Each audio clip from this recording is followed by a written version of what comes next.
Mr. Chandrababu Naidu has stated yesterday in his speech in Amaravati that animal fat was used as one of the ingredients for the preparation of ghee, which was supplied to Tirumala Tirupati Devasthanam. The lab reports which we have taken, the test samples which were taken and sent to the National Dairy Development Board in Gujarat.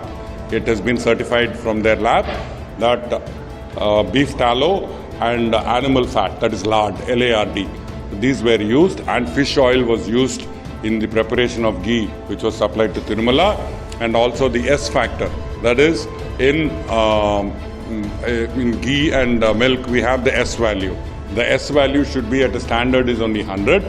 The value which was the S value which has got which is threw up in the test reports is only 19.7 to 19.7977. కడాన తిరుమల లడ్డు కూడా నాసి రకం.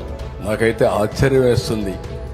ఎన్ని complaint చేసినా కడాన వెంకటేశ్వర స్వామి పవిత్రతను దెబ్బతీశారు.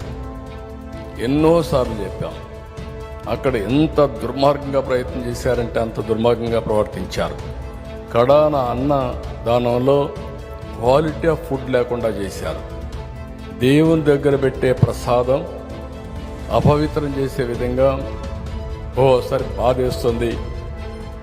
నాసి రకమైన ఇంగ్రీడియంట్సే కాకుండా ఎనిమల్ ఫ్యాట్ కూడా వాడారని, ఏది గీకు బదులు. ఈరోజు స్వచ్ఛమైన గీ తెమన్నాం, ప్రక్షాళన చేయమన్నాం.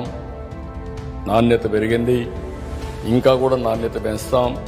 అల్టిమేట్గా వెంకటేశ్వర స్వామి మన రాష్ట్రంలో ఉండడం మనందరి అదృష్టం.